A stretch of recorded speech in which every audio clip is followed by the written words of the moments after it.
Muy buenas tardes, maestros y maestras. Les damos la más cordial bienvenida a este martes de conversaciones, a este martes de conversatorios, donde ahora vamos a platicar, vamos a tratar de profundizar sobre un fenómeno que nos queda cada vez más claro y que vamos contactando ya no de una manera superficial, sino que vamos haciendo todo un progreso, todo un avance sobre el manejo del estrés. Hay algunos especialistas que han catalogado este fenómeno humano como la enfermedad del siglo. El estrés y las modificaciones en nuestro metabolismo son procesos que hoy por hoy van inaugurando maneras de reaccionar y enfermedades. Entonces vamos a tratar de reflexionar entre todos juntos sobre el tema del estrés, sobre todo que hoy los maestros, los padres de familia, los mismos niños han experimentado muchas manifestaciones de este proceso. Así es que les damos la más cordial bienvenida y quiero dejarle la participación a mi compañera de diálogo, a mi compañera de conversaciones, a la maestra Josefa Galván, quien nos va a presentar el tema que hoy vamos a abordar. Por favor, Josefa, bienvenida. Muchísimas gracias, Pati, y muchas gracias a todos ustedes que nos acompañan, a quienes nos ven a través de YouTube y que nos verán también a través de Facebook y de todas las redes sociales. Sin duda, este fenómeno no es nuevo. Nosotros nos decíamos que éramos unos antes de la pandemia, somos otros durante la pandemia y seguramente vamos a ser otros diferentes después de la pandemia. Unos mejores, otros tal vez peor. Sin embargo, todos estamos sufriendo cambios.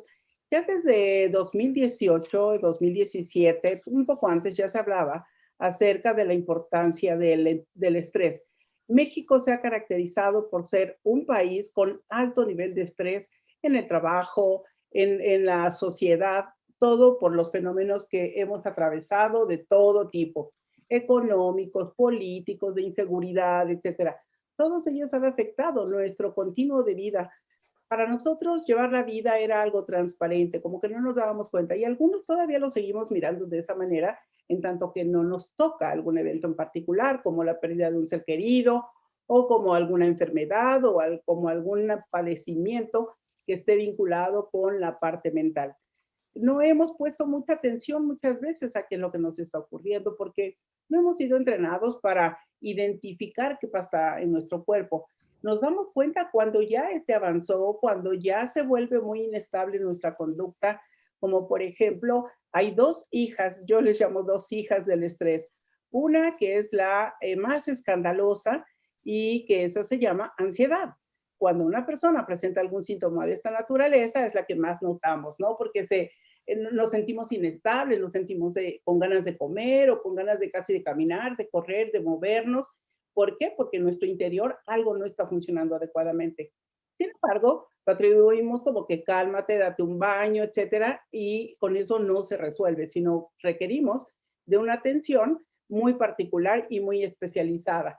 Pero pensamos que nosotros lo vamos a resolver y no siempre es así porque se generan alteraciones en nuestros neuroquímicos, por eso es que estamos reaccionando de esa manera.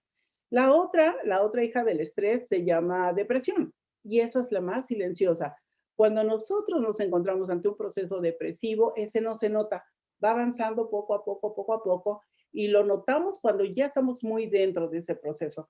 Por ello es muy importante que no tan solo pongamos atención a nuestros alumnos, sino que en principio seamos capaces de darnos cuenta qué nos está pasando. Nuestro organismo se está comunicando todo el tiempo internamente, todo el tiempo nuestros órganos se comunican unos con otros, con nuestro sistema nervioso simpático y parasimpático. Mientras que uno de nuestros sistemas simpáticos nos dice, abre los ojos, el otro dice, cierra los ojos, y ahí están trabajando en armonía o están trabajando de manera coordinada. Cuando se presenta el alto nivel de estrés o alguno de estos padecimientos muy particulares, es que estos dos sistemas no se comunican adecuadamente. Y cuando tenemos alteraciones de triglicéridos o tenemos alteraciones de proteínas o que nos traemos alguna alteración de alguna vitamina como la B12, etcétera, todas estas vitaminas van a provocar alteraciones. No todo es emocional, aunque se manifiesta emocionalmente. Por eso es tan importante que recurramos a especialistas para ver qué nos está ocurriendo. Entonces, estas cifras con respecto al estrés son muy alarmantes. Ya se había hablado de lo, como nos decía Patti, que es la enfermedad del siglo. Y no teníamos pandemia. Entonces, imagínense con esta presión que estamos viviendo, dado que nadie nos había dicho que nosotros podíamos vivir en confinamiento tanto tiempo, porque si nos hubieran dicho no lo hubiéramos creído. Eso parecía como una locura. Sin embargo, ya pasamos el año, llevamos para año y medio de estar en confinamiento. Algunas personas saldrán, pero de todas maneras, el paradigma del confinamiento sigue en nuestra cabeza, aunque salgamos a la calle. Nosotros vamos a la calle y vemos que la gente se mueve, va, viene, compra, y de pronto vemos mucha gente que se aglomera y nos genera nuevamente estrés, porque decimos, qué irresponsabilidad, ¿cómo es posible que puedan hacer eso? No se ponen a pensar en que se van a contagiar. Fíjense, ese es otro factor de estrés.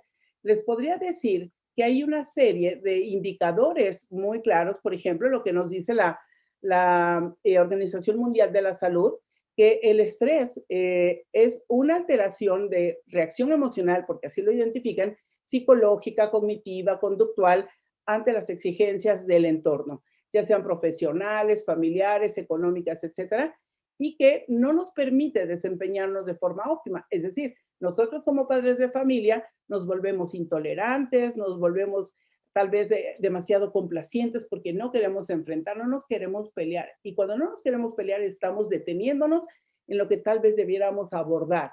Por otro lado, el año pasado se hizo una investigación, la hizo la UVM con la Universidad del Valle de México, la hizo en combinación con instituciones de salud y encontraron que el año pasado entre el 75 y 80% ya padecía estrés. Ese número es muy alto porque nosotros puede ser que no nos ubiquemos en esa estadística, sin embargo, sí estamos, somos parte de esa estadística, porque ¿quién no ha sentido en algún momento ansiedad o alguno como no ganas de trabajar o como no ganas de estar enfrentando las situaciones? El 75% de ese entre 75 y 80, fíjese, casi el 100% de las personas, o el 75% de ese 75, nos dicen que se debe principalmente a situaciones económicas. El 73% por inseguridad. Puede ser por inseguridad en cuanto al crimen organizado y todas estas situaciones que enfrentamos a nivel global. Claro, particularmente Latinoamérica es muy fuerte esta situación, pero también la inseguridad personal. Es decir, yo no sé si voy a conseguir trabajo, yo no sé cómo voy a enfrentar la situación, cómo voy a atender a mi familia, en fin. Y el 65%, fíjense, un dato súper importante, tiene que ver con redes sociales. Nosotros podríamos pensar, bueno, a mí no me pasa porque yo no estoy todo el día conectado, yo no estoy pendiente de redes, pero hoy el medicamento que se ha vuelto adictivo son los likes. O sea, la gente acaba de postear algo y al rato regresa y regresa y regresa a ver cuántos likes lleva. Eso genera ansiedad. Y si no los encuentran, ¿qué pasa? Genera depresión. Entonces, fíjense cómo hasta ciertos elementos yo puse, no sé, un violín o puse una frase o puse algo y de alguna manera estoy esperando que la gente le dé like. Sin embargo, no entendemos que los algoritmos de las redes sociales han cambiado por distintas situaciones. Por ejemplo, si ustedes hacen un posteo en Facebook, no van a tener likes, o en TikTok no van a tener likes de inmediato porque los algoritmos están cambiando por cuestiones económicas, porque quieren que hagamos campaña, etcétera, con cada cosa que posteamos. Entonces, al no entender realmente cómo funcionan las redes sociales, nos va a impactar en lo emocional.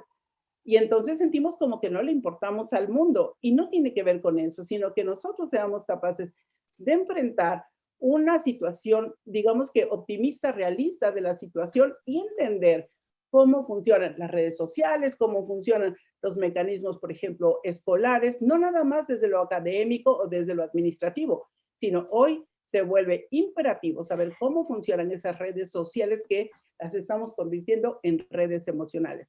Por ello, nos parece muy pertinente, y lo hemos comentado con Patti, el importante estar compartiendo con ustedes y que ustedes nos compartan qué están viviendo, cómo lo están enfrentando. Y bueno, eso es de verdad muy, muy importante, que nosotros lo tomemos en consideración. No lo echen en saco roto. ¿Por qué? Porque a cada uno de nosotros en algún momento nos va a llegar algo o algún familiar que nosotros queremos mucho. Y no darnos cuenta que a nuestros hijos les están pasando cosas, sobre todo a los jóvenes, a los niños desde, digamos que quinto, sexto de primaria, que ya están muy involucrados en estas redes porque ya se comunican por sus móviles con otros niños, pero particularmente secundaria. Secundaria está enfrentando esta situación, secundaria y prepa, también algunos de licenciatura están enfrentando estos fenómenos de la búsqueda de la aprobación, de los likes, y al no tenerlo, porque es lo que tenemos hoy, es lo que nos ayuda a estar presentes aparentemente en la vida de los demás, como que nos vayan validando, que nos vayan tomando en cuenta. No hay que echarlo en saco roto y ese es el motivo por el que hoy estamos aquí reunidos para hablar de esa situación y cómo se está presentando. ¿Pati? Muchísimas gracias, Josefa, por darnos estos datos, por darnos esta introducción que nos permita ir pensando cómo hemos vivido, si ya traemos algún pequeñito rasgo de estrés y con estos dos tipos de manifestación. A veces es mucho más complicado porque vamos de una y luego pasamos a otra y a veces esos cambios no nos damos cuenta y se van acumulando ahí una serie de manifestaciones que no son del todo adecuadas. Pero Josefa, vamos a empezar con uno de nuestros invitados especiales, que son los profesores. A estos conversatorios hemos decidido invitar a directores, maestros, supervisores, para que nos cuenten, para que nos ubiquen en esta realidad de lo que están pasando los maestros y las maestras. Y fíjate que en esta ocasión nos acompañan tres entidades de la República y nos acompañan dos niveles educativos. Tenemos al maestro Camilo Cuaua Tezoco, y yo creo que me volví a equivocar en la pronunciación. Ahorita el maestro Camilo me corrige, él es del estado de Veracruz. Él participa en el nivel educativo de primaria en una escuela indígena que se llama Tenochtitlan 30. Bienvenido, maestro Camilo, a este conversatorio. Gracias por acompañarnos.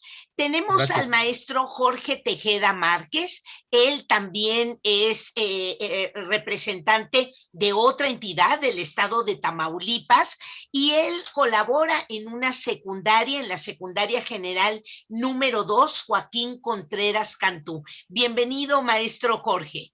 Y tenemos a la maestra Patricia Gabriela Camargo García. Ella nos acompaña de la Ciudad de México, ella participa en una escuela secundaria y ella colabora en el Colegio Boston. Tenemos a 3 maestros y quisiéramos preguntarles si ustedes advirtieron estos fenómenos del estrés, qué pudieron hacer y sobre todo para nosotros sería muy importante que ustedes como maestros, como colaboradores de las escuelas, pudieran plantearle a nuestro experto de hoy, al doctor Julio César, algunas preguntas para ir abriendo esta conversación. Comenzamos con usted, maestra Patricia, por favor.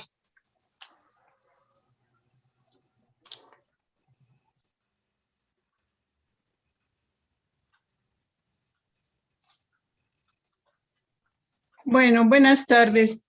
A nivel secundaria, me parece que, y a nivel particular, las condiciones son muy diferentes en relación con las escuelas secundarias oficiales.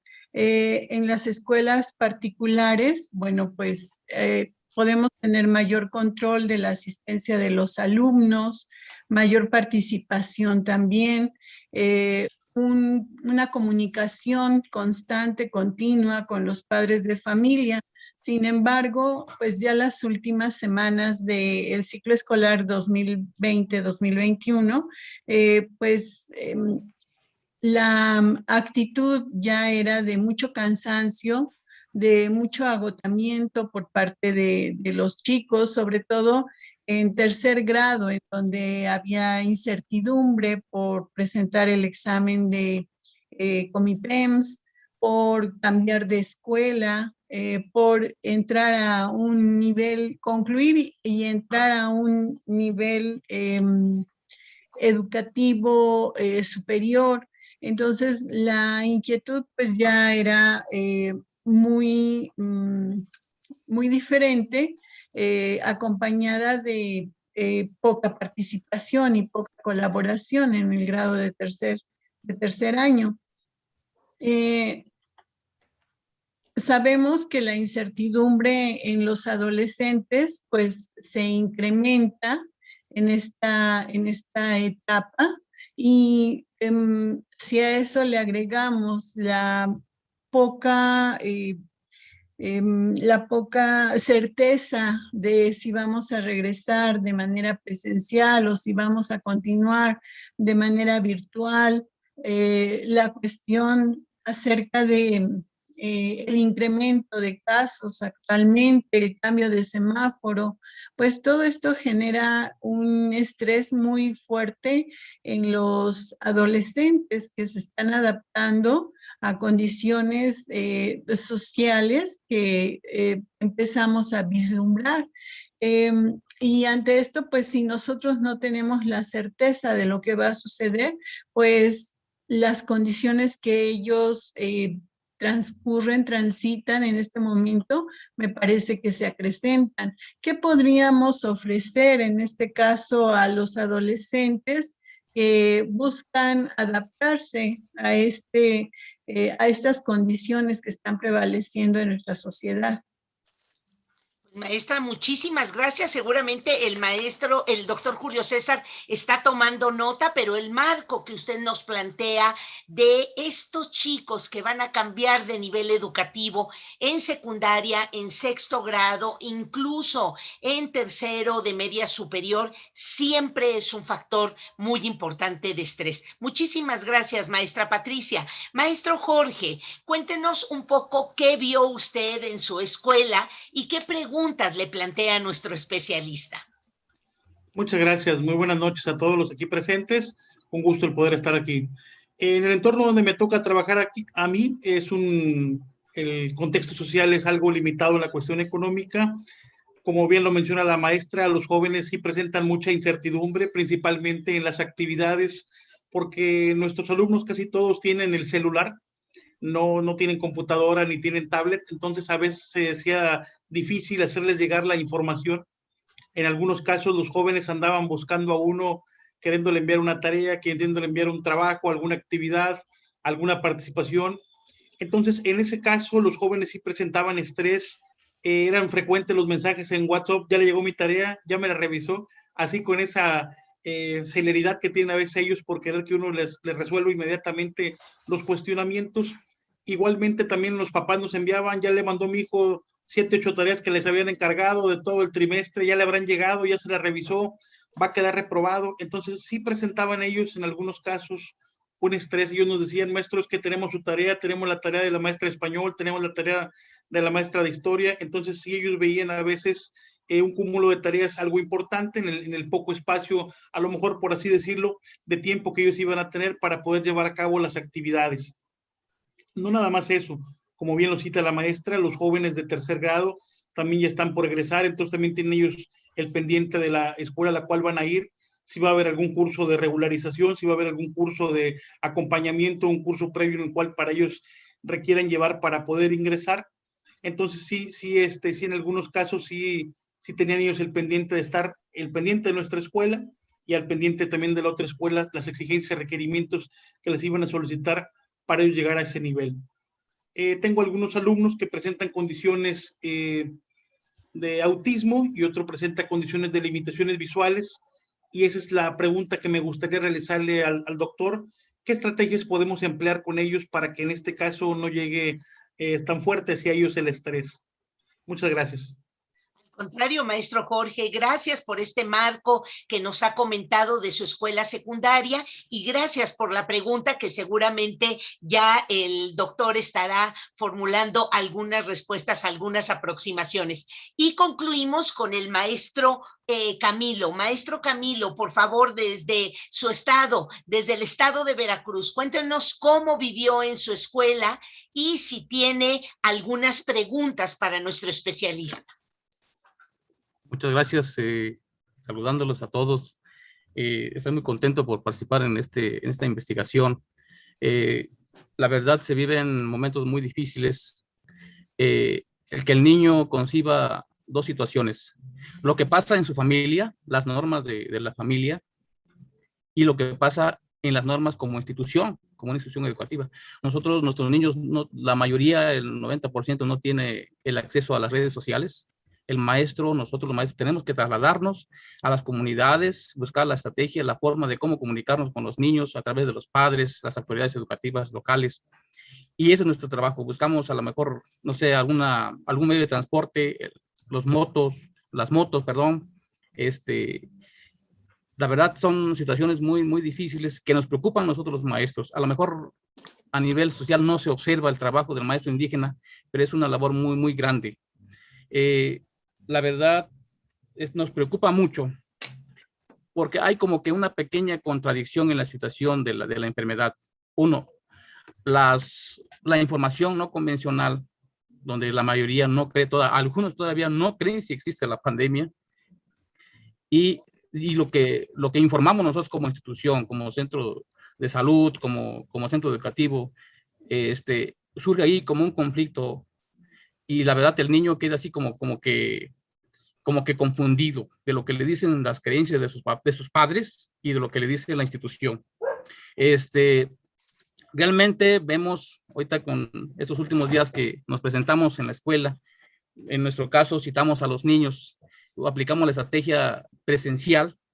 El Estado nos da la opción de optar por 3 estrategias. Una es presencial, la estrategia mixta y la estrategia virtual.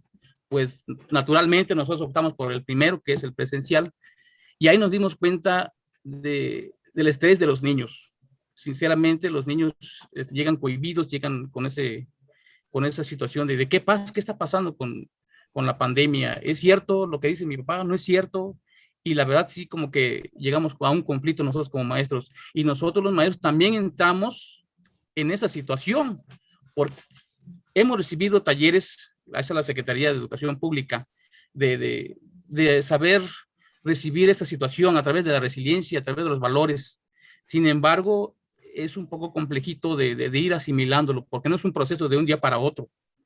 Eso surge a través de un proceso que, pues la verdad, nosotros nos preocupamos que nuestros niños, pues, se sientan a gusto, se sientan con esta nueva normalidad, ¿verdad? Respetando las normas de convivencia, pero sí surgen problemas muy fuertes, de verdad. Entonces la pregunta sería, ¿cómo implementar más talleres? La forma de llegar a los padres para que también vayan pues desarrollando esa parte de la resiliencia, esa parte de los valores, de motivar a nuestros niños. Aquí en la casa los papás tienen sus familias en la tarde. Queremos que los papás platiquen con sus niños, conversen con sus niños de temas importantes. A lo mejor en las zonas indígenas tenemos la oportunidad de nuestros niños, pues llevarlos al campo, se puede decir como que una manera de distracción, pero también se desarrollan también valores ahí de responsabilidad hacia la naturaleza. Como que tenemos una ventaja nosotros que estamos aquí en nuestra amada naturaleza, nos acobija y no es tan grave, se puede decir, el estrés. No se manifiesta tanto, pero el niño sí tiene ese problema dentro de él. A lo mejor no lo podemos apreciar, pero sí lo lleva dentro.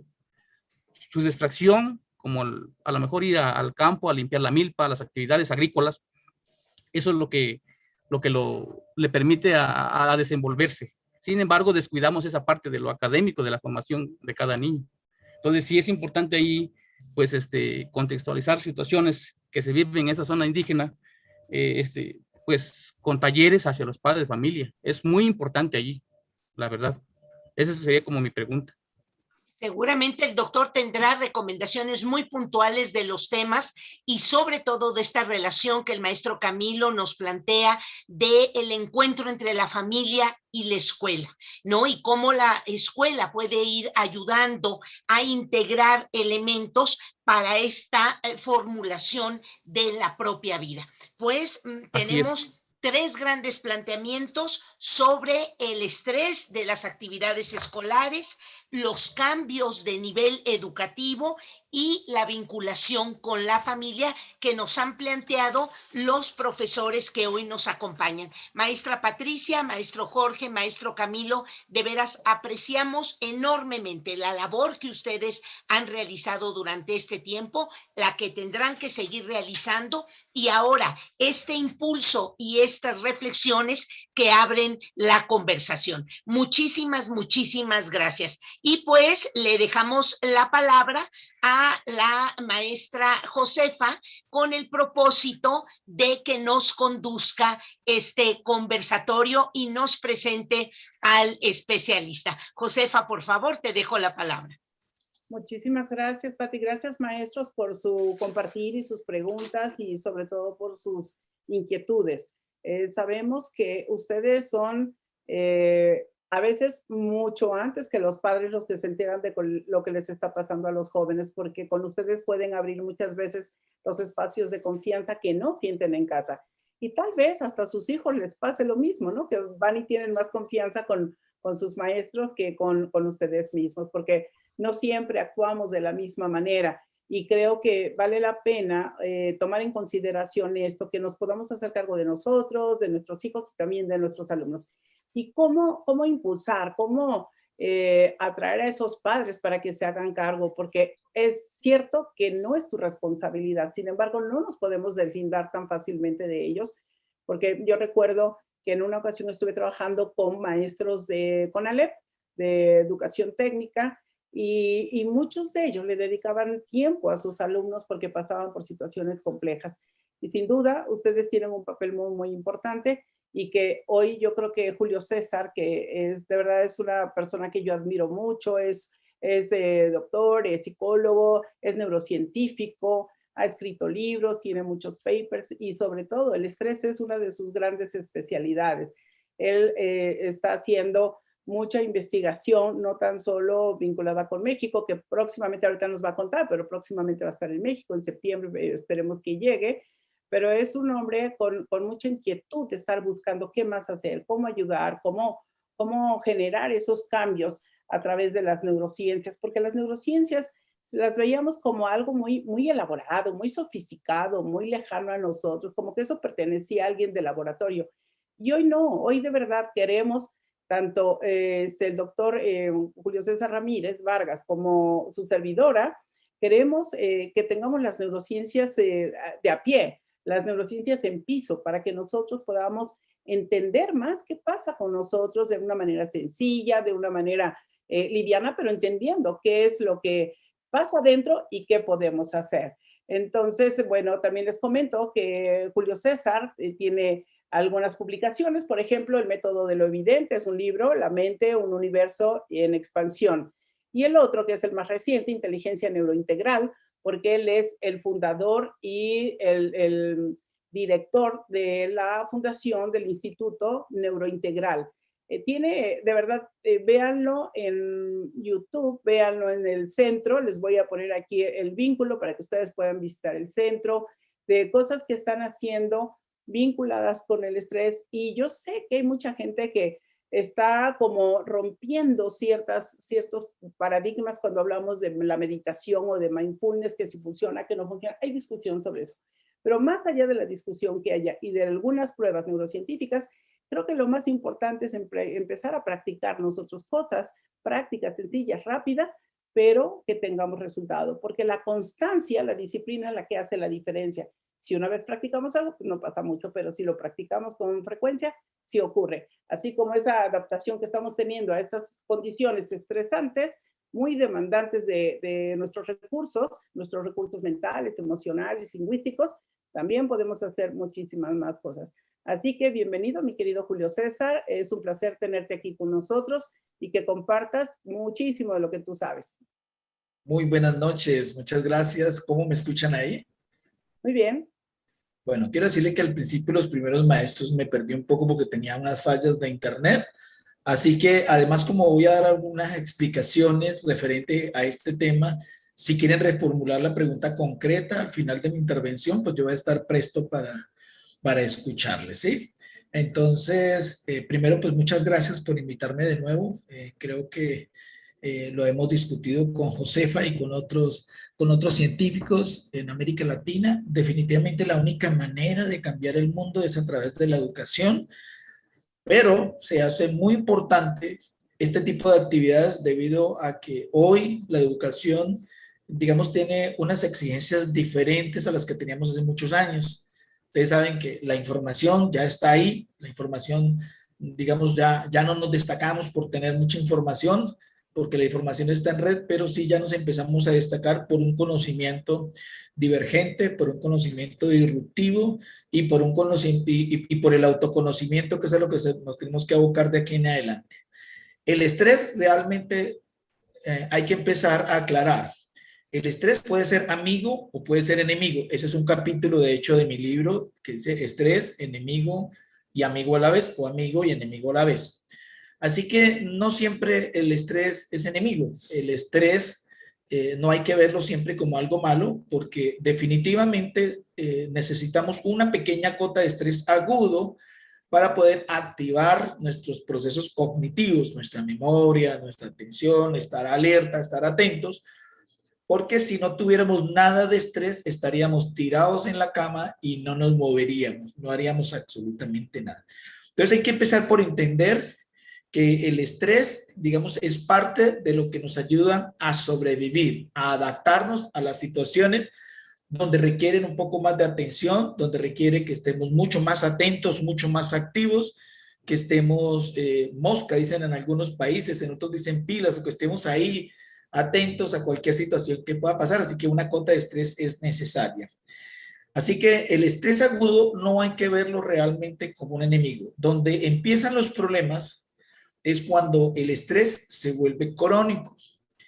Y anteriormente, pues los seres humanos, hasta hace unos pocos años, pues nuestra vida era una vida, pues que siempre la hemos visto como traumática, como pesimista, como que viene la última guerra, como que la situación económica, pero de alguna manera teníamos más tiempos en el pasado para poder tener homeostasis, o sea, para estar en equilibrio, ¿sí?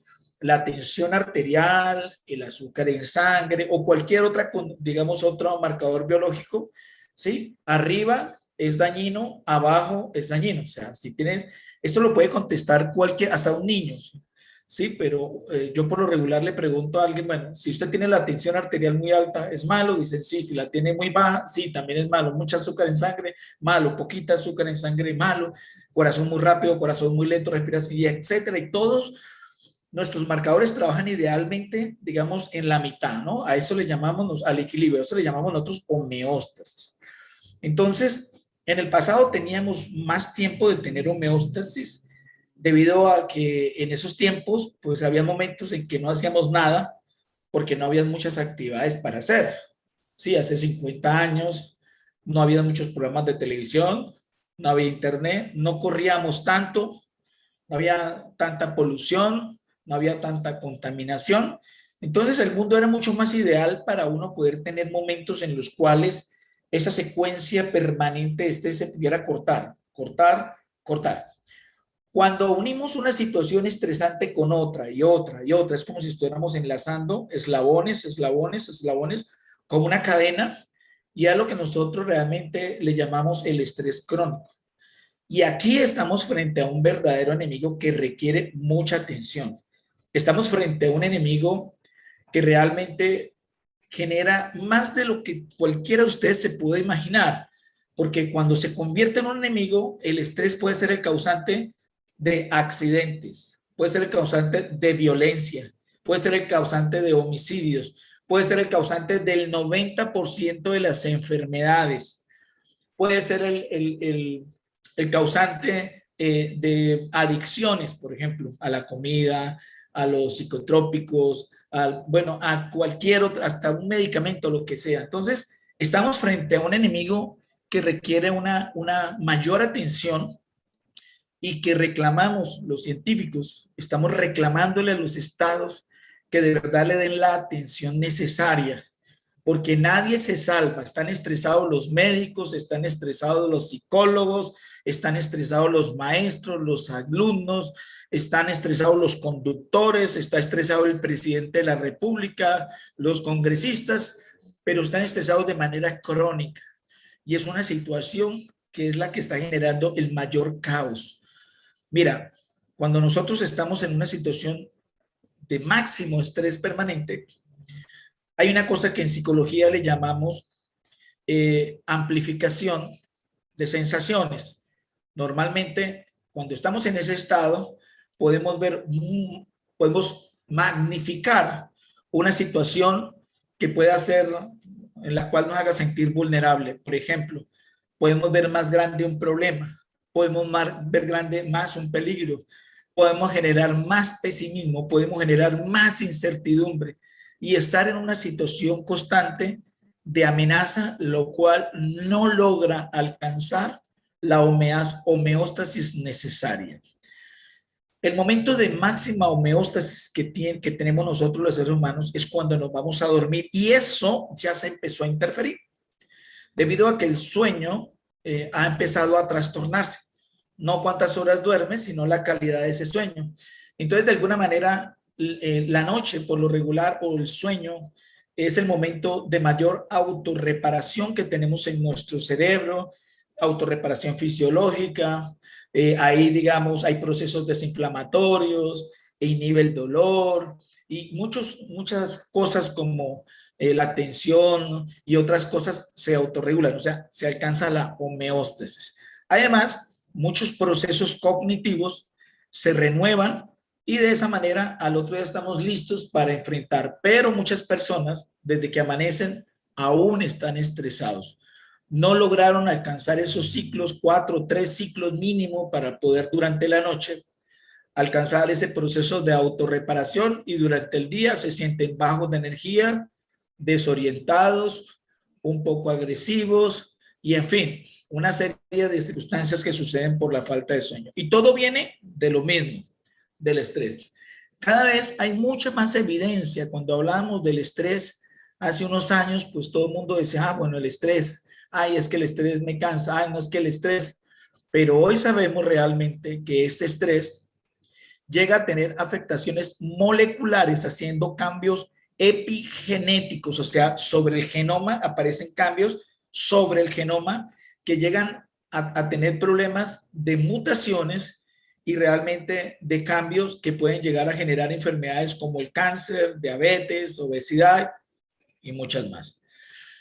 No quiero con esto asustar, pero sí quiero poner una voz de alerta porque cada día encontramos más relación de enfermedades con el estrés. Cada vez que yo veo un paciente, que además nuestros pacientes, nosotros tenemos una clínica donde no tenemos digamos, una terapia convencional, sino que utilizamos terapias de cuarta generación, en las cuales utilizamos aparatos neurocientíficos para medir la actividad eléctrica del cerebro, la respuesta fisiológica del cuerpo y otras variables que nos permiten en tiempo real poder darnos cuenta por lo que está pasando una persona. Entonces, siendo esto así, pues indudablemente hoy hablamos de que tenemos un cerebro cazador de amenazas. Un cerebro que con el tiempo empezó, digamos, a alterar un área que se llama la amígdala cerebral, que está aquí al lado y lado en la base temporal, y esa amígdala temporal es como un policía, es como un guardián que está censando y vigilando lo que pasa, y de acuerdo a eso como que le da un nivel de prioridad a las cosas. Sí, esto como que puede ser amenazante, esto como que no es bueno, quizás de pronto, uy, lo que pasó, acuérdese que le pasó. Entonces esa área constantemente se vuelve muy hiperactiva. Y cuando esa área está muy hiperactiva, pues tenemos un cerebro que está listo para cazar cualquier amenaza que se pueda presentar. Ahora, como estamos hablando con maestros, pues aquí viene una parte interesante. Digamos, otro descubrimiento asombroso es que hasta hace unos años, yo recuerdo la primera vez que me llevaron un paciente de 9 años, 8 años, y su padre, un empresario, lo llevó y cuando terminó le dijimos, su niño tiene mucho estrés. Y él dijo, ¿qué doctor? ¿Qué va a tener estrés si no hace nada? ¿Se lo pasa todo el día ahí en la casa? Estrés yo, doctor, que trabajo todo el día. ¿Cómo se le ocurre que mi hijo tiene estrés, doctor? Usted está loco.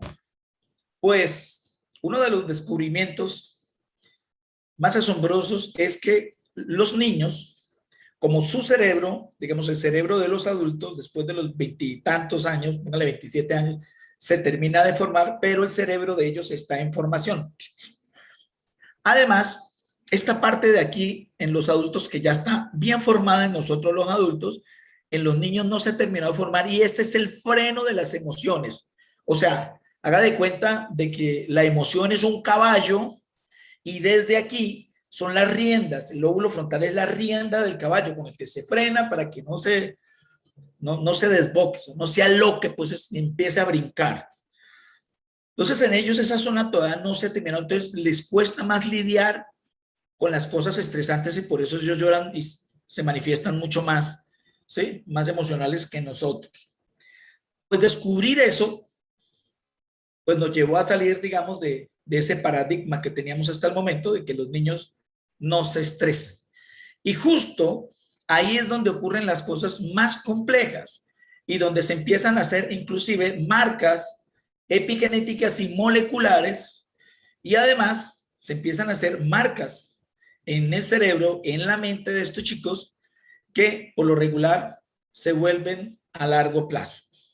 Así que es un momento muy crítico y es muy importante este programa, por eso, y ustedes están poniendo, decimos aquí, el dedo en la llaga, o están poniendo la mirada en un foco de urgencia muy grande, es saber interpretar, entender y conocer este amigo o enemigo que a veces puede llegar a ser.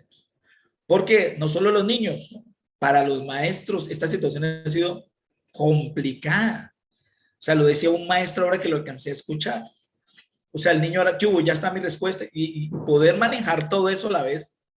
Muchos de ellos que ni siquiera estaban adaptados a este medio, ni siquiera estaban preparados para manejar las cosas virtualmente. Todos tuvimos que improvisar para dar las clases. Entonces, pues esto ha sido una situación mucho más estresante, poder mantener la atención de un chico en clase presencial. Es difícil, imagínate la distancia, es un reto impresionante. Así que para los maestros también y para muchos padres de familia que han tenido que estar ahí pendientes para ayudar al hijo, porque anteriormente era fácil, lo mando para la escuela, me voy todo el día y me desencarto de mi hijo, pero ahora tienen que estar ahí más atentos. Entonces esto ha sido una situación muy complicada para todos y que seguramente aún todavía no vemos cuáles son sus consecuencias, aunque ya se han hecho muchos estudios. La vez pasada nombraba un estudio que nosotros hicimos en Colombia muy grande, uno de los más grandes que se ha hecho en el mundo, y pudimos identificar que efectivamente, por la respuesta y la información que tenemos, pues los niveles de estrés, lo decía la doctora Josefa al inicio también, ese par de familiares, primos, hermanos, que es la ansiedad y la depresión que derivan de ahí, vienen del estrés, pues digamos, ha aumentado de manera vertiginosa y convirtiéndose esto realmente en un peligro y en una amenaza para nuestra sociedad. A mí me perdonen que hoy voy a ser un poco trágico, pero es que necesitamos, y aquí estamos frente a las personas que ayudan a cambiar el destino de las naciones, que son los maestros. Pero es importante que ustedes sepan que aquí está el núcleo central de la mayoría de los problemas de la humanidad. Estamos hablando de lo que realmente trastorna, cambia, muta una sociedad. No estamos hablando aquí de una sensación que nos descontrola y ya y pasó. Estamos hablando de una situación que de verdad genera el caos total, que nos tienen las cárceles llenas, que nos tienen los hospitales llenos, que nos tienen el tráfico hecho una locura, que nos tienen las ciudades inseguras, que nos tienen a nosotros amenazados, que nos tienen a nosotros ansiosos, que nos tienen pesimistas. Es una situación que de verdad, maestros, hay que prestarle muchísima atención y este es un gran inicio en el que están ustedes hoy con Patricia, Josefa, promoviendo en este tipo de conversatorios. El estrés para mí es quizás la peor pandemia de todos los males. Quiero que sepan que cualquier pandemia de las que vengan siempre serán temporal. Lidiaremos 1, 2, 3 años y se van. Pero con el estrés crónico lidiarás toda la vida hasta que te mueras. Y si no nos enseñan, si no nos educamos realmente en cómo lidiar con esto, porque no es desaparecerlo. Cuando ustedes vean un autor que escriba un libro que diga, libérese del estrés para siempre, escríbanle, dígale, ¿va a matar a la gente? Porque la única forma de no tener estrés es estar muerto. Pero estamos hablando ya de un estrés continuo y un estrés crónico. Ese sí nos podemos liberar y empezamos a cortar esa cadena, esos eslabones, para que nuestro cuerpo y nuestro cerebro, ¿sí?, se estrese, pero luego tenga un momento de recuperación. Se estrese, pero que luego tenga un momento de recuperación. De esa manera podrás estresarte 50 veces en el día, ¿sí?, 70, 90, 100 veces, pero si logras por algunos momentos liberarte de él, estarás cortando esos eslabones que te generarán y que están generando la desgracia de la humanidad. Les dije que iba a ser un poco trágico, pero es que las cifras no son nada alentadoras. La pandemia ha matado más de 3 millones de personas en el mundo, pero cada año mueren más de 40 millones de personas por cosas prevenibles. Ejemplo, más de 12 millones de personas mueren por problemas cardiovasculares, en su mayoría derivados del estrés. No hay vacuna, ni habrá jamás, porque no existe una vacuna para que te cuides en la alimentación. No existe una vacuna para que no fumes, no existe una vacuna para que no te estreses, no existe, o sea, no existe. ¿Sí? En el mundo hay aproximadamente 10 millones de personas en el año que mueren por accidentes de tránsito, por descuidos, por estrés, se quedaron dormidos, por falta de sueño, por falta de déficit de atención o por violencia, por rabia, porque imprudencia. Entonces, cada vez que yo me pongo a investigar esto y empiezo a verlo, yo encuentro una relación en la mayoría de las cosas de nuestra vida. El aprendizaje, por ejemplo. Sí, que hablamos de que, bueno, necesitamos mejorar en el aprendizaje, pero una persona que está estresada, ¿sí?, la parte que interpreta la lógica irracional que el profesor dice, oye, analicen esto, quien analiza es esto. De hecho, ustedes me están poniendo cuidado porque esta zona le está permitiendo interpretar mis palabras. Esta zona de acá está haciendo que ustedes hagan ese juego de análisis, recordación, uy, esto yo lo vi en Discovery, uy, esto me lo contaron, yo sí decía, esta zona está logrando. Pero si en estos momentos hay alguna situación que los incomode de mí, de lo que yo estoy diciendo, o vaya en contra de una creencia suya, automáticamente la amígdala empieza a tomar el poder y empieza a reducirse la actividad en esta área. ¿Sí? Entonces ya la atención no es igual. Ahora, si hay algo que lo tenga estresado en este momento, un dolor, algo incómodo, una preocupación que tenga, menos les permite aprender, analizar, interpretar, debatir lo que yo estoy diciendo en este momento. Entonces volvemos a lo mismo. Y por donde tú veas y encuentres, porque mira todas las dietas que existen para reducir la obesidad, y la obesidad, la mayoría de la relación tiene que ver con el estrés. No, doctor, no tiene que ver con el estrés, tiene que ver con una conducta alimentaria. ¿Y de dónde viene la conducta alimentaria? La mayoría de conductas, de las malas conductas alimentarias, viene de la ansiedad que viene del estrés. O sea, pum, pum, pum, pum. Y que de esa manera compensamos, o fumando, o comiendo, o jugando, o chateando, para generar dopamina para que el cerebro se sienta bien. Sí, démosle dopamina a este cerebro para que ya me deje descansar. Todo viene de ahí, y por donde tú investigas, la mayoría de las patologías, hay una relación grande entre el estrés crónico y el Alzheimer. Muy grande. Hay una relación muy grande con todos los procesos neurodegenerativos. Y como si fuera poco, la más importante de todas, es aplastante la evidencia que muestra cómo una área donde está empaquetado el ADN de los seres humanos, que se llaman telómeros, quienes tienen una protección, un capuchón que se llama telómero, se nota que las personas que más estresadas están, más se va desgastando ese telómero, ese bordecito, y el que más se le vaya desgastando tiene un proceso de envejecimiento más acelerado. Biológicamente está más viejo. Entonces, descubrir, damas y caballeros, que el estrés también acelera el proceso de envejecimiento, o el no estar tan estresado lo desacelera, pues también es un descubrimiento increíble. De verdad que es un descubrimiento que uno queda, wow. Y estamos hablando de evidencias científicas, no que me lo contaron o que lo leí, evidencia científica, ¿sí? Que demuestra hoy. De hecho, una importante y reconocida neurocientífica se ganó el premio Nobel por este descubrimiento tan importante hace varios años. Pero sin embargo, esta información y mucha más, porque no daría el tiempo ahora, no nos llega.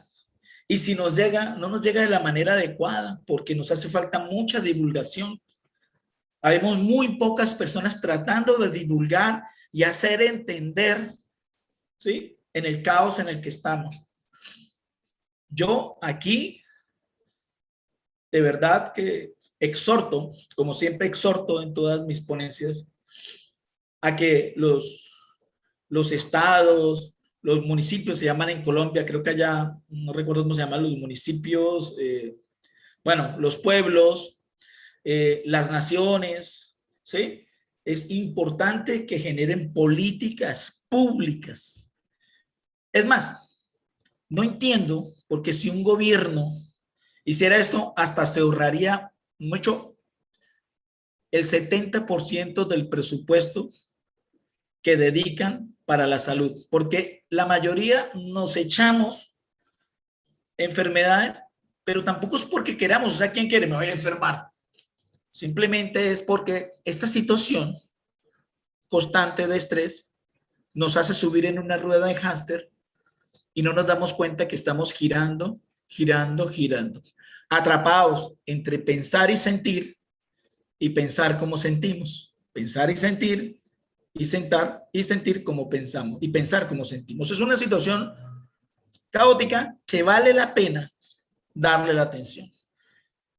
Indudablemente, entender la naturaleza de cómo se emocionan los niños y que realmente a ellos les impacta, y que su futuro profesional, familiar, social está ligado a esto, pues también hace necesario. De hecho, nosotros, a través de la Escuela Internacional de Neurociencias que tenemos, uno de los primeros trabajos que vamos a empezar una de las primeras certificaciones internacionales es una que es para profesionales de salud y otra que es para maestros, en los cuales pues queremos empezar a crear, digamos, las primeras generaciones de maestros, de médicos, de psicólogos, que entiendan y se metan un poco más en estos procesos para que puedan ser más asertivos en el aprendizaje, en la intervención en el salón, en entenderse también a sí mismo, que es sumamente importante para poder entender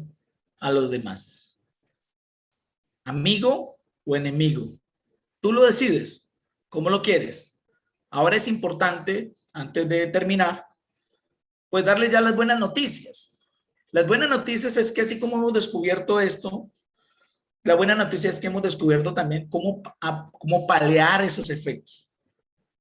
Y la mejor noticia de todas es que la mayoría, digamos, de herramientas que hemos probado y demostrado científicamente que funcionan, son gratuitas.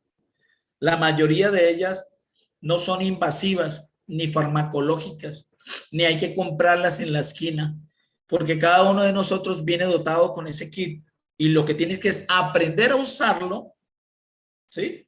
Para poderlo poner en funcionamiento. Voy respondiendo de una vez a una pregunta que alcancé, de las que alcancé a escuchar cuando mi internet me permitía, pero una de ellas era de un maestro que decía, bueno, ¿cómo hacemos para darle estrategias a los niños para que puedan, digamos, controlar o disminuir los efectos de este estrés?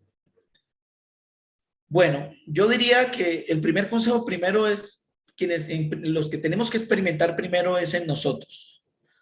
Y a quienes hay que darle más herramientas a los padres de familia. Quienes deben recibir estas herramientas son los padres de familia y los maestros. ¿Vale? Porque con estas herramientas que adquieren los maestros, que adquieren los padres de familia, vamos a poder direccionar mejor, entender mejor, ¿sí? Identificar, porque una de las cosas que es un reto muy grande, porque ser maestro hace 50 años, yo creo que fue una cosa maravillosa. Ser maestro hoy, wow, es un arte.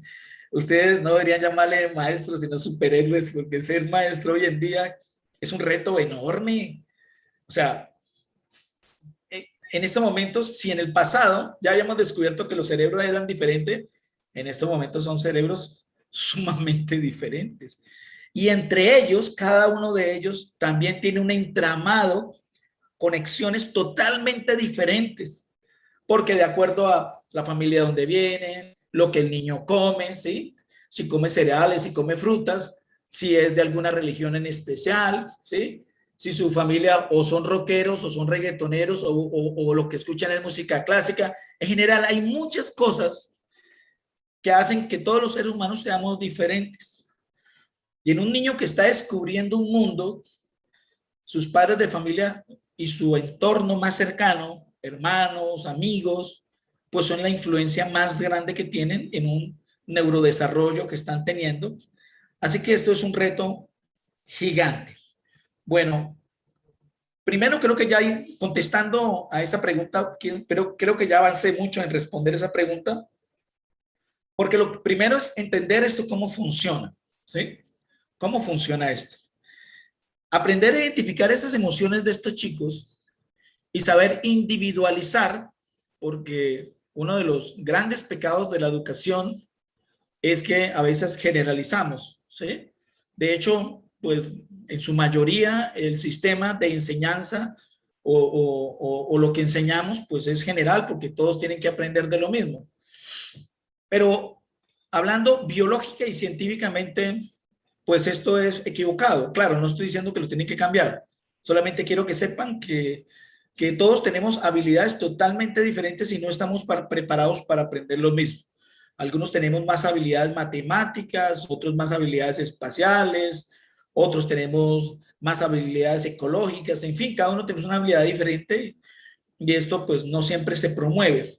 Pero lo que sí tenemos que aprender, maestros y los padres de familia, por sin que entregarlos, y en eso sí no podemos generalizar, es en interpretar y aprender a conocer las emociones de los niños para de esa manera sí poder ser más asertivos al momento de intervenir o de tener en cuenta el rendimiento o el comportamiento de un niño.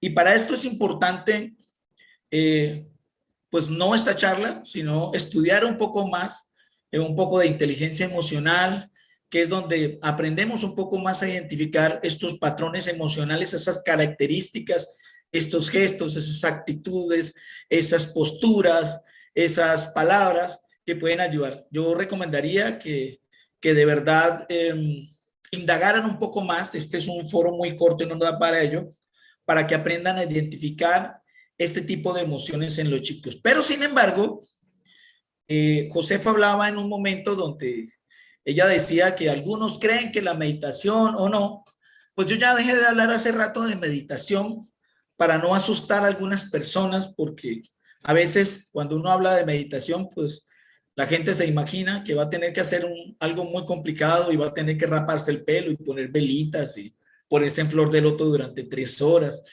Pero hoy estamos enseñando al control cognitivo mediante prestar atención de manera voluntaria en algo específico. Esto es todo un entrenamiento. Haga de cuenta que vas a aprender a lanzar a la cesta en el básquetbol y le das y le das y le das y al principio no le entra, como que le llega pero no le llega. Entonces se hace muy necesario hoy enseñar a prestar atención, ¿ok?, de manera voluntaria y decidida en algo específico.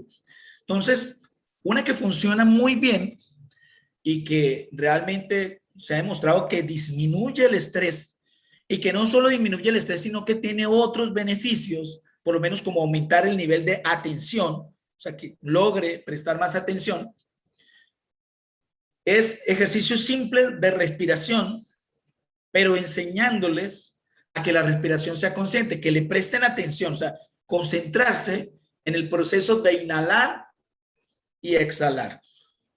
Inhalar y que identifiquen las sensaciones del cuerpo, que se concentren en su cuerpo, no afuera sino adentro, y de esta manera ellos pueden empezar a reconocer sensaciones, ¿sí? O aprenden a identificar que aquí pueden alcanzar o recuperar la calma. Un niño se les puede enseñar, por ejemplo, que antes de presentar un examen o antes de empezar, hagan unos ejercicios de respiración, que además esto está demostrado que la sola respiración consciente también ayuda a mejorar la oxigenación de nuestro cerebro, hace que también haya más irrigación sanguínea y entre más sangre llega a diferentes partes del cerebro, nacen o refuerzan nuevas conexiones sinápticas. Entonces, esto es una de las primeras recomendaciones para todos los que están acá, de hacer ejercicios de respiración conscientes. Por favor, busquen ejercicios de atención plena basados en la respiración. Ejercicios de atención plena basados en la respiración. Con esto puedes disminuir el déficit de atención, puedes disminuir la agresividad, la hiperactividad y puede disminuir. Lo que más ha demostrado esta práctica es que lo que más disminuye es el estrés, ¿ok? Sin embargo, es muy importante, yo aquí no voy a dar una clase, le puedo dar unos tips, pero es importante que los padres de familia empiecen a aprender, ¿sí?, que nuestro tubo digestivo también está conectado con nuestras emociones, y aprender a alimentar correctamente un hijo también ayudaría a contrarrestar y a disminuir los efectos del estrés. El exceso de azúcares aumenta la probabilidad de estrés, aumenta la probabilidad de obesidad, aumenta la probabilidad de hiperactividad, aumenta la probabilidad de déficit de atención. Entonces, disminuir los azúcares, porque nosotros de tanto ver películas gringas, nos enseñaron que comer cereales en la mañana y no sé qué cereales era lo máximo, y con una base achocolatada, y resulta de que cometimos el peor de nuestros errores. Y más hoy, porque digamos, hace 50 años de pronto no funcionaría porque andábamos más tranquilos, pero con el mundo tan rápido, más el azúcar, realmente esto nos está llevando a vivir una vida hiperacelerada, rápida, en la cual queremos, inclusive hábleme rápido, ya acabó, no lo dejamos ni terminar. Y en los niños, esto está generando un impacto que llega a ser un impacto molecular. Esas dos recomendaciones y una tercera y última recomendación para la pregunta que me hacen y quizás sea la inquietud de la mayoría de ustedes, pues hay una cosa más que con el tiempo se ha ido reduciendo, que en el pasado se hacía más, pero que también, tanto en los niños como en los adultos también, disminuye el estrés y equivale a una píldora antidepresiva, tiene el mismo efecto de una pastilla antidepresiva, que es la actividad física. Promover movimiento en las escuelas, no solo a la hora de la educación física, sino dentro del aula de clase. Movimiento, movimiento cada vez que se pueda, ayuda a recuperar la atención de los chicos, ayuda a reducir el estrés, ayuda a reducir la hiperactividad, aumenta la oxigenación, aumenta la vascularización. Entonces, en clase, importante estar cada tanto tiempo levantando de la silla y todo el movimiento. Cada vez que usted levante a alguien y se mueve y vuelve a sienta, están nuevamente recuperando la atención de ellos. Es más, para los adultos, ustedes los maestros, cuando vayan a tener una junta de esas difíciles de padres de familia que saben que les van a dar, antes de eso vaya, caminen, hagan movimiento y ustedes van a llegar con un cerebro de teflón que les va a resbalar muchas cositas. Van a estar más tranquilos, van a estar como una lechuga, frescos, como decía el Chapulín Colorado. Entonces, la actividad física sería mi tercera recomendación, y hay muchas más, pero hasta acá voy con recomendaciones porque no quiero ya quitar el tiempo, ya casi se me acaba, y me gustaría que si tienen alguna otra pregunta, pues estoy listo para contestarla. A mí me gustaría agregar algo, Julio César. Tú sabes que yo ando recomendando mi ejercicio de bioenergética, que es súper bueno para los adultos, pero también para los niños. Ya ven que los niños, por ejemplo, cuando hacen berrinche, se tiran al piso y hay ya muchos videos donde dicen, bueno, ¿tú qué harías ante un niño que hace todo ese tipo de berrinche que los papás se quedan así viéndolo y que no saben ni cómo regularlo? Bueno, un niño que hace berrinche, y ahorita nos dirá Julio César si estoy en el sentido correcto, pues tiene una energía muy acumulada que se va a manifestar con intolerancia, se va a manifestar con gritos, se va a manifestar con pataleos y demás, pero tiene que ver también con un niño que ha estado de alguna manera quieto, sí, que no ha sido. Entonces, cuando se abre la oportunidad de una expresión, eso es a lo que se refería Julio César, que se desborda. Entonces, creo que los desbordes provocados por nosotros en un espacio controlado son buenísimos. ¿Y cómo es esto? Bueno, pues pónganse de acuerdo, maestros de la misma escuela, que a la misma hora, todos, por ejemplo, cuando lleguen los niños, antes de meterlos a un proceso de respiración, dense unos 2 minutos. Cuando suena la campana, es el momento del grito. Y todos se avientan así. Inhalan y sacan el aire, pero gritan hasta que se les acaba todo el aire. Y después le dicen que sientan su cuerpo. ¿Qué les pasa? Yo les aseguro que la mayoría van a decir, ¡ay, se siente muy rico! Porque ya lo he hecho con jovencitos de secundaria y en alguna ocasión me divertí mucho porque hasta no me hacían caso y no sé qué. Entonces les solté un silbido y así les dije, cabrones, pónganme atención. Y entonces, ¡ay, la Miss, qué cara! Que no sé qué, que no sé qué. Pero todos se callaron y les dije, van a respirar y todos al mismo tiempo van a gritar. Y decían, qué bien se siente, Miss. Y se empezaron a calmar. Entonces, si nosotros los tenemos atrapados, como en una jaula, ellos están atrapados en su cuerpo. Esa necesidad de expresión está atrapada en tu cuerpo. Entonces, por un lado, hay que liberar, porque el niño cuando está pequeño y algún alimento le cae mal, vomita. Y el adulto cuando le cae mal, se lo traga. Se aguanta uno y no me lo voy a decir que y nos cuesta trabajo, pero lo tragamos. Así nos tragamos las emociones, las cosas que nos caen mal. Entonces, yo recomiendo mucho eso y la verdad es que sí funciona. Y por supuesto, la respiración. Después del grito, hacemos respiración y se ralentiza. Se ralentiza el humor, se ralentiza esa necesidad de pelear. Y háganlo ustedes, no me lo crean, pero hay que practicarlo, porque si les hacemos recomendaciones y después dicen, no, pues estas son como tanto influencer que dice cosas y pues terminamos no haciendo nada, a ver si hay tanto influencer, porque no estamos cambiando, ¿no? Tantas cosas que nos dicen, hasta los que no saben neurociencias, están repitiendo las cosas que se supone deben de hacer. Entonces, yo les recomiendo eso. ¿Qué opinas, Julio César? Totalmente de acuerdo, Josefa. Y me gusta con lo que acabas de cerrar. Nosotros no somos influencers, nosotros somos científicos, pero científicos aplicados. Y quiero explicar bien este concepto, ¿no? Hay científicos de laboratorio y de ahí no salen. Pero el cómo aplicar esto, digamos, es la parte más importante, porque estamos llenos de ciencia, pero mucho de la ciencia termina en un laboratorio y después termina en una farmacéutica y se genera un fármaco y hasta ahí llegamos. Pero cuando logramos nosotros agarrar ese conocimiento científico y poderlo adaptar para aplicarlo en un contexto, es verdadera magia.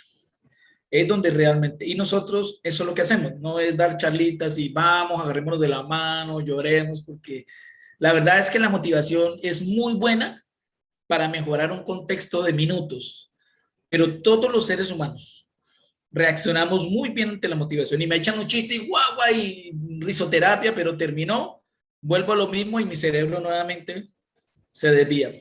Pero cuando le enseñamos al cerebro a autocontrolarse, por aquí hablaba alguien del autocontrol, cuando le enseñamos a aprender a recuperarse, a alcanzar la homeostasis, esto se vuelve para toda la vida. Esto es como aprender a jugar a la pelota y el que aprende a jugar fútbol y nunca se le olvida jugar fútbol. Entonces, detrás de todo esto hay mucha ciencia. Hoy, digamos, a través de un programa como esto, pues uno lo que hace es una pequeña pincelada y hablar muchas cosas rápidas porque no da más el tiempo. Pero sería muy importante de estos foros que se han venido haciendo, sería importante empezar ya a arrancar con un programa completo de entrenamiento, porque hay bastante información y bastante práctica por hacer, que de verdad les vendría muy bien para que desde las localidades donde ustedes estén, empiecen a empujar fuerte y a poder empezar a impactar de manera positiva y, ¿por qué no?, impulsar políticas públicas que nos lleven a, digamos, al cambio que necesita urgentemente esta generación. Ya no podemos seguir haciendo cambios. Yo quiero poner un ejemplo de mi país y bueno, es un poco duro lo que voy a decir, pero en estos momentos, hoy es el Día de la Independencia en Colombia, pero no es un buen día para nosotros porque justamente hoy se están dando unas manifestaciones muy fuertes en contra del gobierno. Hace rato estamos en choque entre la policía y la ciudadanía. Así que a nosotros nos llamaron del Ministerio de Defensa de Colombia, porque la policía aquí pertenece al Ministerio de Defensa, porque hace unos días se anunció, y esto se hace en todo, escuchen este ejemplo. A raíz de todas esas protestas, han venido de derechos humanos, han venido de la ONU a tratar de mediar, y pues se han identificado de parte y parte abusos de los manifestantes como abusos de los policías.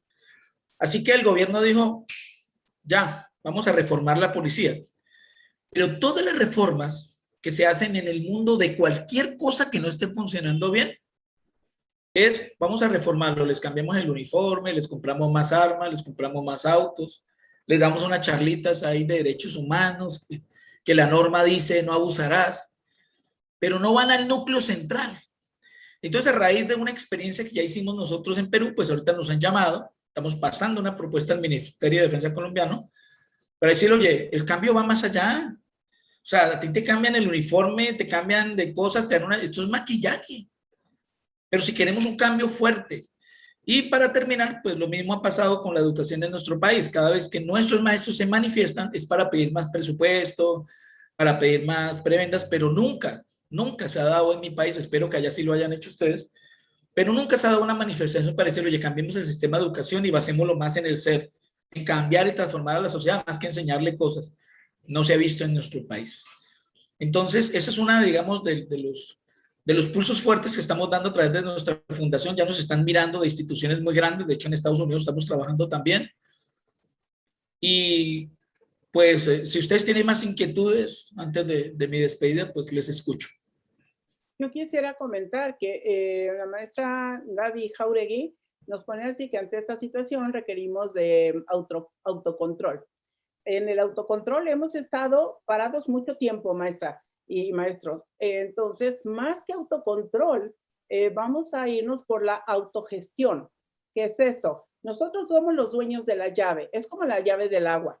¿Le abrimos completo o le vamos abriendo poco a poquito? Esto de la respiración, el grito matutino, y eso nos sirve mucho para esto, para de verdad buscar esos momentos de homeostasis que hacen falta en nuestro cuerpo, en nuestro cerebro y en todos los sentidos, y en las emociones y en los neuroquímicos. Porque cuando nosotros, por ejemplo, distraemos a los niños, están muy inquietos, les vamos a poner una actividad. No estamos haciéndonos cargo del fenómeno, ¿de acuerdo? Solamente estamos distrayendo. O cuando dicen, es que yo con el ejercicio me quito el estrés. No, se te olvida, pero no se te quita el estrés, lo que decía Julio César. Cuando terminas de hacer el ejercicio, cuando terminamos de un ejercicio de integración y que gritamos o que nos echamos por el rapel, fue un momento de poner nuestra atención en algo más, pero eso no se hizo cargo de lo que está pasando dentro.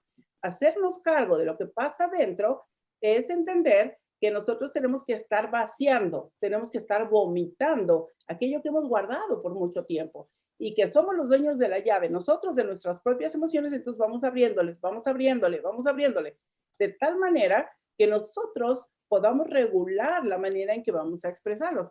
Sobre todo sabiendo que los adultos tenemos esto para el autocontrol, para la regulación, usémoslo.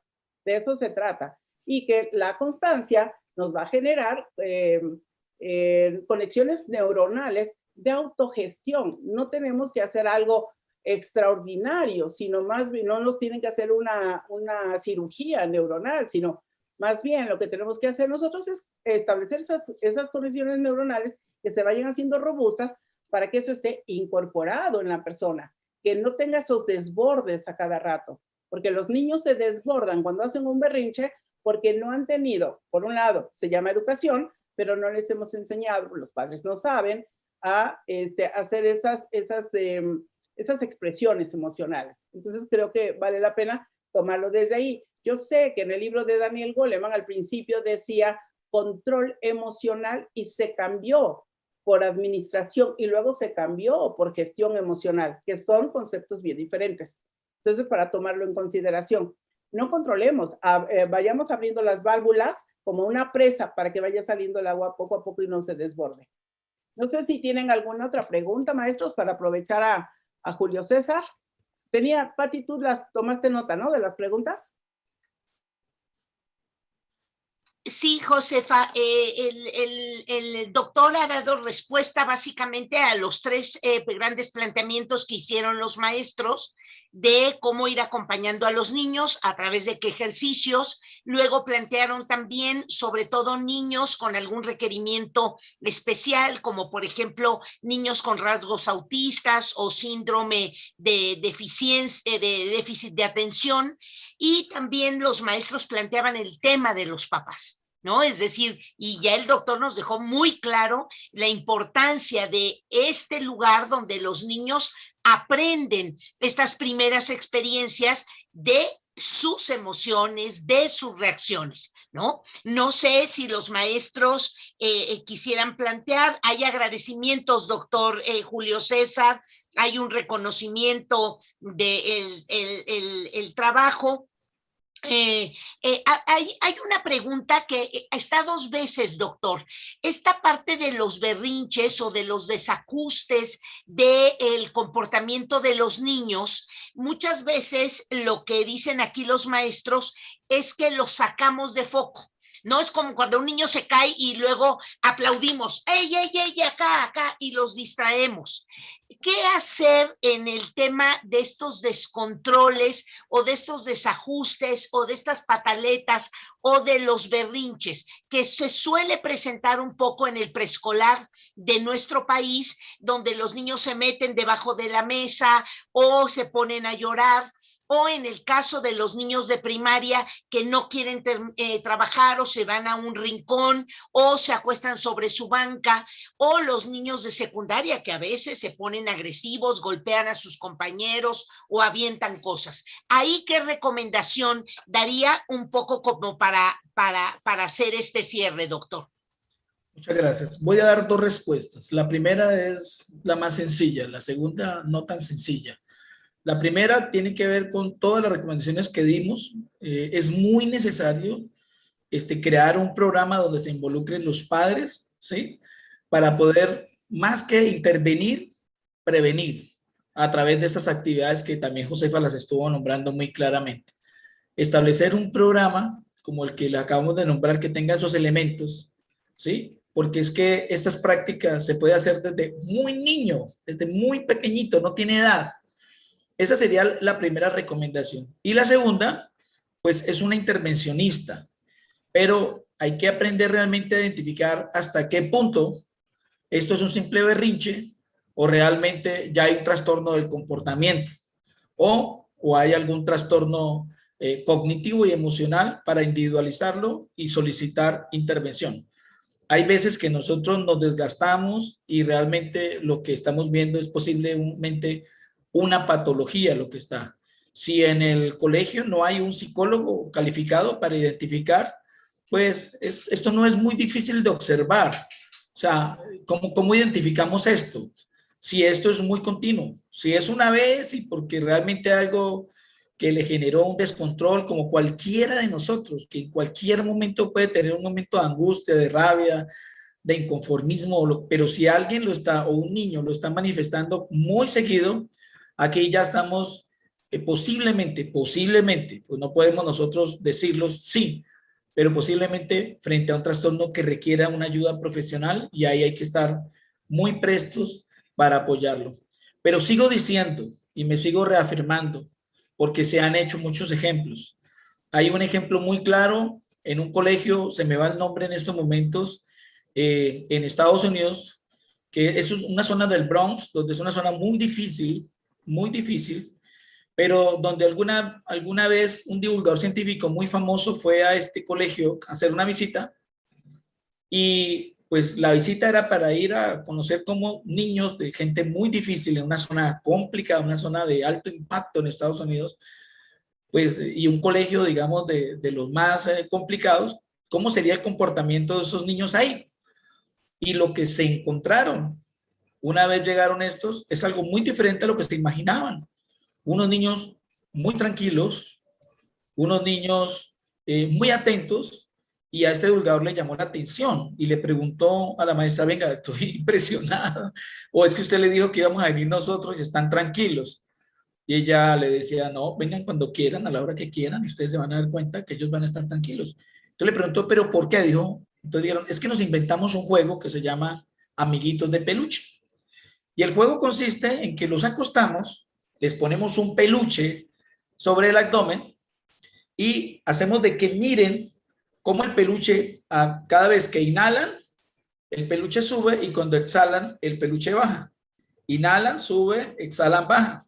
A raíz de eso, que ya fue hace varios años, yo he hecho con muchos chicos que me llevan que tienen un comportamiento parecido y les he dicho a los padres de familia para que practiquen este pequeño ejercicio y se puede hacer este ejercicio con niños, bien sea con un peluche o con el cuaderno o con alguna, que desde ahí vean ese movimiento del abdomen y solo ahí, a través de ese pequeño ejercicio de respiración, estarían prestando mucha atención y estarían relajándose muchísimo. Entonces, yo exhorto más a que tengamos medidas, ¿sí? Preventivas y de choque que de intervención. Esa es mi recomendación. Muchas gracias, Julio César. Yo creo que también ustedes, maestros, podrían pedir la ayuda de universidades, sobre todo los alumnos de psicología que ya están en los últimos grados, que pudieran hacer prácticas profesionales ya en atención a niños o ayudándoles a ustedes para la atención de padres y de niños, porque muchas veces los alumnos andan buscando dónde hacer sus prácticas y ni siquiera se les da espacio o terminan sacando copias en alguna empresa. Creo que podemos capitalizar mucho a esos psicólogos que ya están por terminar. Y estoy segura que se van a encontrar gente para esto. En un trabajo que hicimos para niños de la calle, para la Fundación de Niños de la Calle, nosotros integramos un equipo de psicólogos. Nosotros los formamos y les ayudamos para que pudieran hacer intervenciones que, como decía Julio César, son niños que están en una situación muy vulnerable, o un centro que estaba muy cerca del Metro Hidalgo, donde estaban puras niñas que habían sido abandonadas, y que en ese centro uno de mis alumnos de coaching fue a dar pláticas para los responsables del centro, Y ya cuando yo fui, conocí, entonces yo me puse a trabajar con la directora y con todos los encargados, porque las niñas las iban a dejar algunas mamás en las mañanas y las recogían en la noche, si es que las recogían. A veces se quedaban las niñas ahí toda la semana. Entonces, un centro muy, muy complejo, niñas muy agresivas, muy enojadas, y tenían razón, o sea, tienen razón de tener ese enojo, porque desde muy pequeñas han sido lastimadas, ¿no? Han sido violentadas en todos, de todos los aspectos, en todos los espacios posibles han sido violentadas. Y creo que hoy que te estamos enfrentando más violencia todavía, más, de verdad, está increíble. Entonces, me parece que hoy como maestros no tan solo está la labor de enseñar cosas que son útiles sin duda, como matemáticas, español y todo eso, pero a mí me parece que hay dos cosas sumamente importantes. Una que tiene que ver con lenguaje, dentro de español enseñar lenguaje y esas estructuras lingüísticas que les van a ayudar a estar mejor, y algunas competencias conversacionales como marcar límites, es decir, no estoy de acuerdo con eso, y la otra que tiene que ver con estas estrategias de respiración, de descargas emocionales, para que puedan hacerse cargo de una manera más responsable de sí mismos. Entonces yo creo que eso es muy, muy importante. ¿Pati? Pues vamos concluyendo, Josefa. La paz, la tranquilidad, una sociedad amiga, una sociedad incluyente, una sociedad igualitaria, va a empezar con nuestro cerebro emocional. Llegamos la sociedad y los estudios tarde a conocer estas estructuras, pero estamos a tiempo. Y estamos a tiempo de incorporarlas personalmente, estamos a tiempo de incorporarlas en nuestras familias y sobre todo lo que ha dicho el doctor, estamos muy, muy a tiempo de hacer las grandes transformaciones en un espacio privilegiadísimo como es la escuela. Entonces, empezamos con algunas dinámicas, maestros, pero esto tiene que crecer. Tenemos que seguir preparándonos para ir incorporando aquellas estrategias que nos van a hacer sociedades más incluyentes y pacíficas. Josefa. Sí, pues muchas gracias de verdad, Julio César, como siempre, por tu disposición para compartir tus conocimientos, descubrimientos con todos nosotros. A mí me encanta, tú lo sabes, y creo que cada vez que hablamos surge algo nuevo y algo que incorporar, no tan solo vernos como especialistas del comportamiento humano o de las neurociencias o del cerebro de una parte u otra, sino más bien vernos como aprendices permanentes y estar descubriendo nuevas ideas y nuevas cosas. Entonces, estamos aquí para compartir con ustedes, maestros, y una cosa súper importante, una invitación obligación. Yo creo que es momento que ustedes vayan aplicando estas cosas y vayan documentando. Uno de nuestros grandes problemas, y me incluyo, es haber hecho tantas cosas y no documentarlas. Por eso admiro tanto a Julio César, porque él sí documenta, ¿no? Entonces vayamos documentando, váyanos contando qué es lo que están haciendo y que sus ejemplos sirvan para otros maestros. Vamos compartiendo esas mejores prácticas. La mejor práctica tiene que ver con la disciplina, con la perseverancia y también con el asombro por ver el resultado de lo que logramos con niños. Y hagamos casos de éxito, casos de donde demostremos que sí es posible generar esos cambios, que sí es posible ayudar a los niños y que también es posible ayudar a esos cabezas duras a veces que son los papás, porque necesitamos de verdad estimularlos para que se hagan cargo de sus hijos. Es que a veces no saben ni cómo hacerlo. Entonces, muchas gracias por estar con nosotros, maestros, de verdad, todos, cada uno de ustedes, Pati, por esta iniciativa que desde cuando la estábamos platicando, cómo le damos respuesta a los maestros, cómo les ayudamos, y que nos ayuden también a compartir los videos y todo con los demás maestros que se vayan enterando. Cada 8 días vamos a estar aquí a las 7 de la noche compartiendo con distintos especialistas, abordando distintos temas a los cuales ustedes se enfrentan. Queremos que muchos maestros sean eso que soñaron, porque si te metiste a ser maestro no es nada más por tener alguna lana ahí para comer, sino de alguna manera hay algo interno en nosotros que nos mueve, que tiene que ver con la vocación, pero más allá de eso creo que tiene que ver con una misión. En el fondo tenemos ganas, como cuando éramos niños y soñábamos, ¿qué quiero hacer cuando sea grande? Ah, pues yo no quería ser maestro. Y fíjense que muchas veces descubrimos que sí, a todos nos encanta enseñar. Entonces, pues la invitación es a que sigan con nosotros, que compartan, que avisen a todos que estamos haciendo estos conversatorios y que tenemos gente de muy, muy alta calidad, como el caso del doctor Julio César Ramírez Vargas, que próximamente estará en México. ¿Sí vas a venir en septiembre, Julio? Sí, a finales de septiembre, así que si alguno de ustedes en su localidad o a través de los presidentes municipales o los consejos de educación, pues nos extienden una invitación, pues estaríamos felices de poder ir junto con Josefa y el equipo de nosotros de la Fundación ICN a visitarles, a promover algunos talleres, a conversar con ustedes y, ¿por qué no?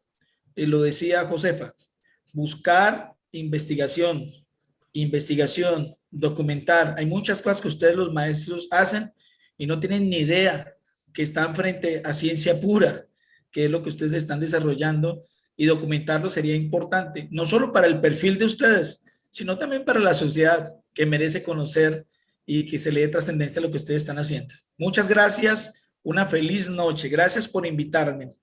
Gracias, gracias. Al contrario. Gracias. Nos vemos en la próxima, dentro de 8 días, a las 7 de la noche, tiempo de México. Aquí nos vemos. Julio César, haznos publicidad también en Colombia para que otros maestros se sumen. ¿De acuerdo? Con gusto, claro. Sí. Gracias, maestros. Buenas noches. Nos vemos en 8 días. Gracias, mi querida Pati. Gracias. Al contrario, Josefa, un abrazo a todos. Gracias. Buenas noches. Buenas noches. Gracias, maestros. Un abrazo fuerte. Gracias, doctora Patricia. Saludos. Al contrario, gracias.